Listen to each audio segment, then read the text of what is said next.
Somewhat of a trend in the past few decades in the quote-unquote mainstream Western left is less calls for revolution, in fact none at all, and more calls for reform. Not to echo the same criticisms made by Rosa Luxemburg a century ago, but the lucidity of her analysis still stands to this day.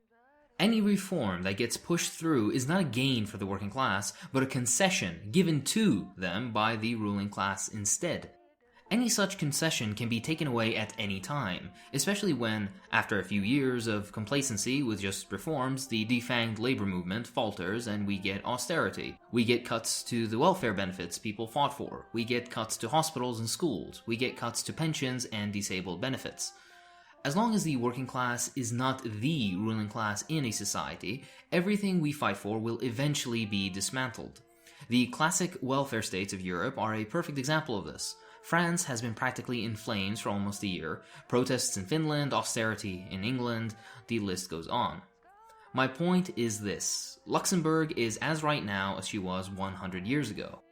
But that doesn't stop the Social Democrats and the so-called democratic socialists from fighting for more of a welfare state in, say, the United States. Now, it's not a bad thing per se that there is a fight for more of a social democratic order in the US, for Americans, that is. The thing is, and for whatever reason this is rarely touched upon by the more radical sections of the left in the West, is that welfare states aren't built on the sweat of their own people. In order for there to be a reduction of misery at home, there needs to be an export of misery abroad. The only way, and the way all the traditional social democracies of Europe have done it, of developing their welfare programs is off the backs of neocolonialism and imperialism. Things like colonial taxes, for example in France's case, unequal exchange, one of the most important contributions to modern Marxism that has rarely been discussed in modern leftist circles, or the exploitation of different ethnic sections of the population, like for example in apartheid South Africa, or arguably within the US today. Why should we care? Well, here's why. Primarily, and this is more of a theoretical point, the solidarity between different working classes around the world for each other is severely harmed when the oppression and wage slavery of one section of the worldwide working class is being used to placate another section of that class. That doesn't mean that there are no people that struggle in the West. Far from it. What it does mean, though, is that there definitely exists a labor aristocracy among the workers of the First World. This labor aristocracy is kept placated by the ruling class through various methods of transferring value to them that I'll discuss shortly. In a short tangent, though, the bourgeoisie didn't come up with some nefarious scheme to pit the working classes against each other this way. This was a natural consequence of more mature workers' movements in the West, along with the natural development of imperialism. Regardless, I know some cringe at hearing the term labor aristocracy, for whatever reason. The thing is, though, I didn't make this up. This is a phenomenon long understood by Marx, Engels, and Lenin. In a letter to Marx, Engels said, "The English proletariat is actually becoming more and more bourgeois, so that the ultimate aim of this most bourgeois of all nations would appear to be the possession, alongside the bourgeoisie, of a bourgeois aristocracy and a bourgeois proletariat." Lenin said, in mention of certain classes of British workers, "This aristocracy of labor, which at the same time earned tolerably good wages, boxed itself up in narrow self-interest craft unions and isolated itself from the mass of the proletariat, while in politics it supported the liberal bourgeoisie." Even the concept of unequal exchange is touched on in Volume 3 of Capital. Sadly, the full study of trade relations that Marx had planned to do never came to fruition. He died before he ever started. My point is simple. The overabundance on one side causes a shortage at the other. The reason the US can be the US and Sweden can be Sweden is because the vast majority of the world is not. For people in the West to be paid such high wages, there has to be a transference of value elsewhere that results in depressingly low wages, say in Bangladesh and all over the rest of the Third World.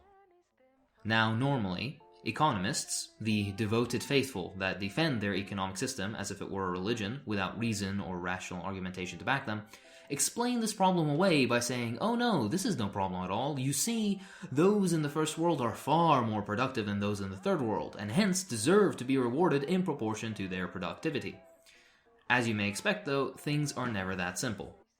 First of all, this explanation is theoretically wrong because the extra profits temporarily yielded by productivity increases fall first and foremost to the capitalist, Higher productivity sets up new norms very quickly, and in the meantime, the profit made is reinserted into the circuit of capital.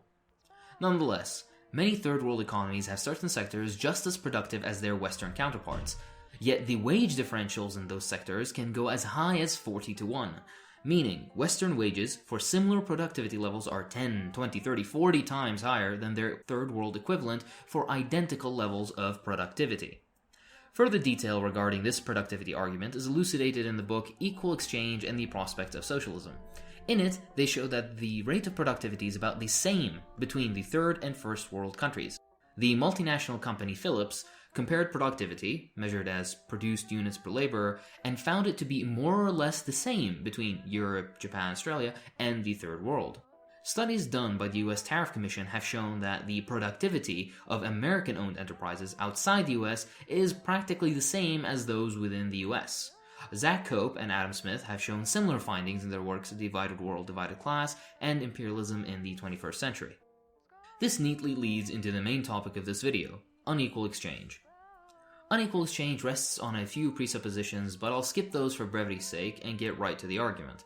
If you're interested in the background of all this, stick around till the end of the video where I'll recommend a few books on the subject. Anyways, the concept of unequal exchange is an easy one to grasp. Poor countries export low-price raw material and semi-finished goods to the richer countries, and import higher-priced finished goods from the richer countries. In this, there is a value transference of significant proportions. Cutting price out for a moment, labor value measurements line up with the central thesis as well.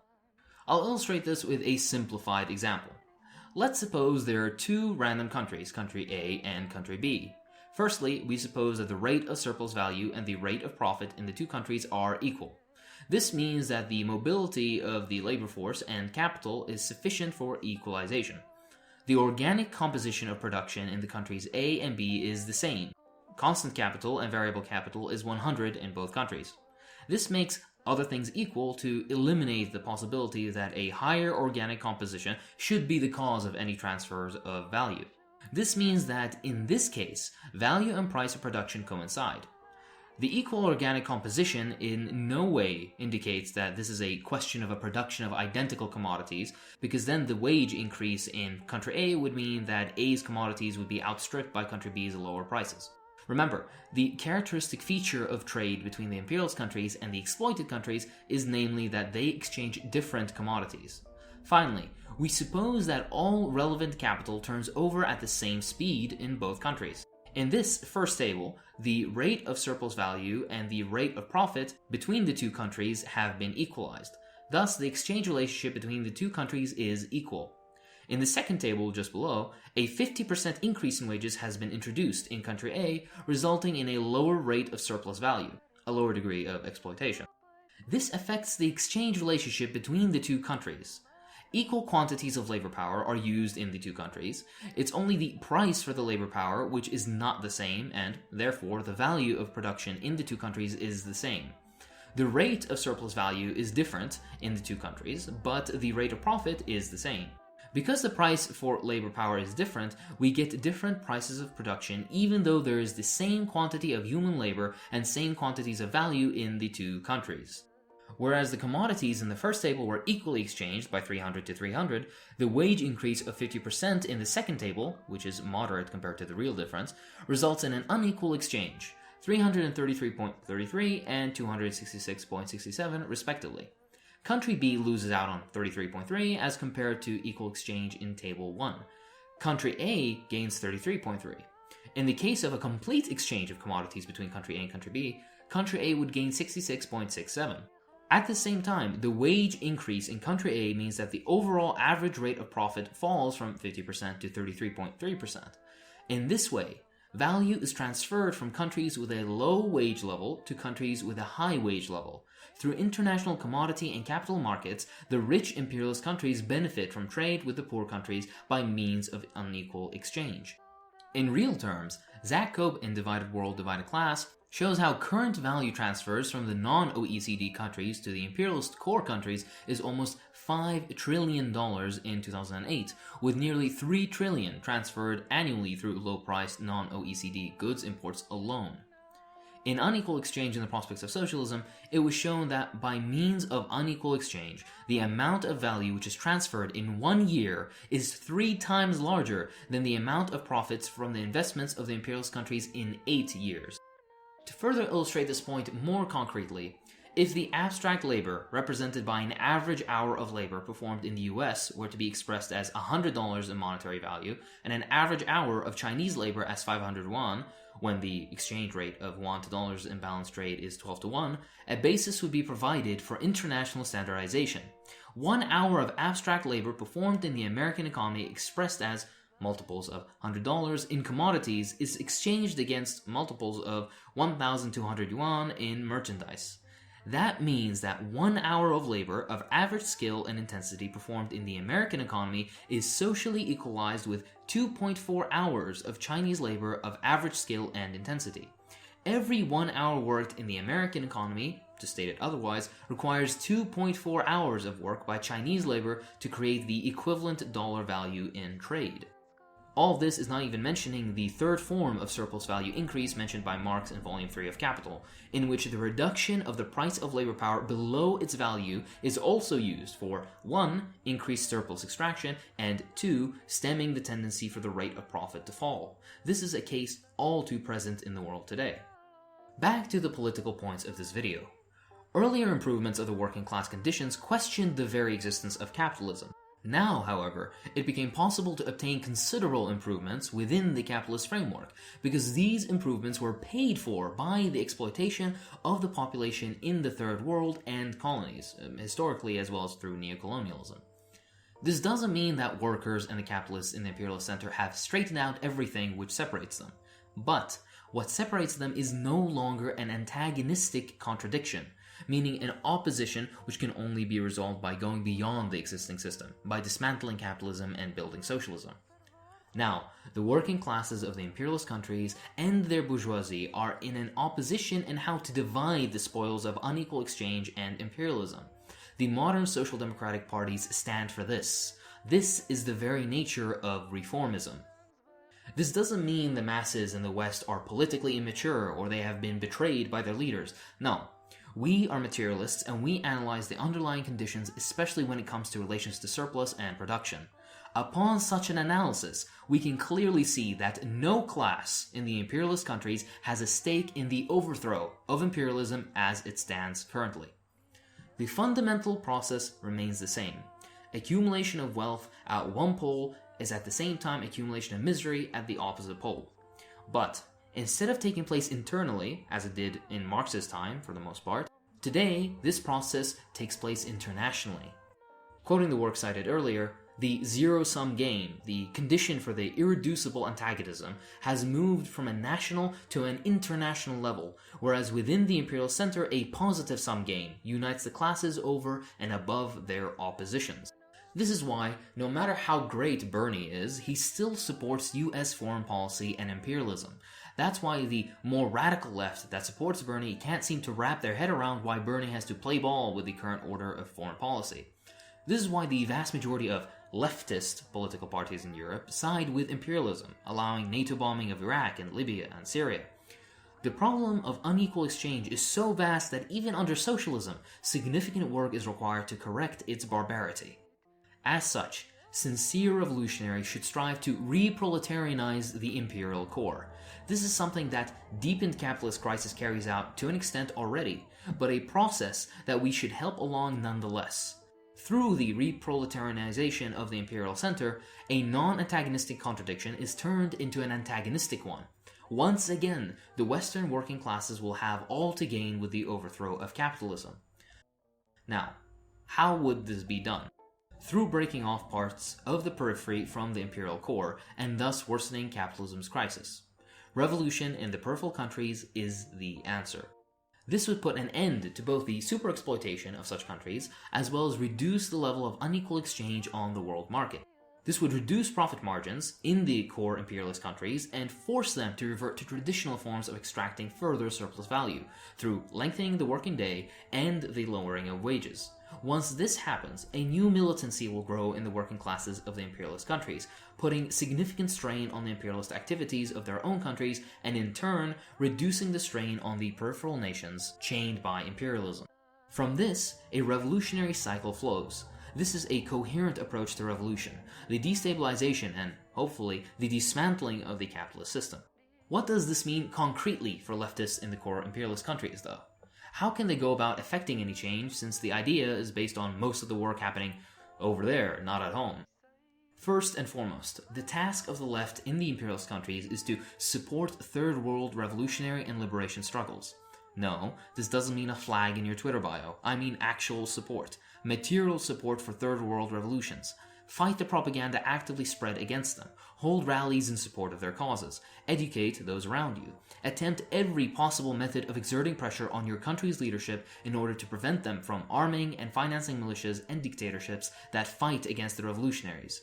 Prevent military strikes against revolutionary forces in peripheral countries through political rallies, or even the active sabotage of the military-industrial complex in their country.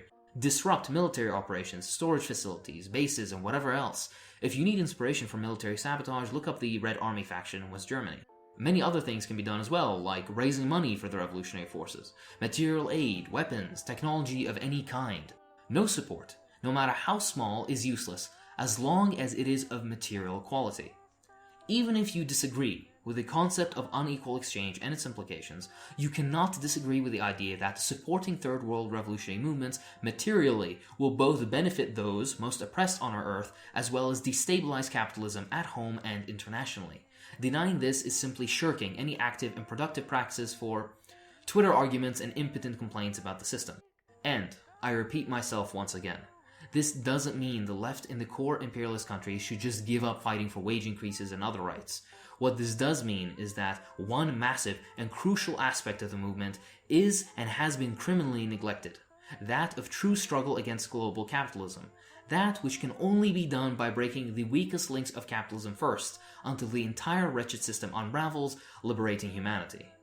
If you would like more information about this entire topic, the works of Zach Cope, Adam Smith, the one who wrote Imperialism in the 21st Century, the book Unequal Exchange and the Prospects of Socialism by the Communist Working Group, and the works of Emmanuel Arguiri are excellent. I'm sure there are many other works, but I'm gonna make a book recommendations video about this eventually. That's it for this time. If you enjoy what I do, then please consider supporting me on Patreon. It really helps.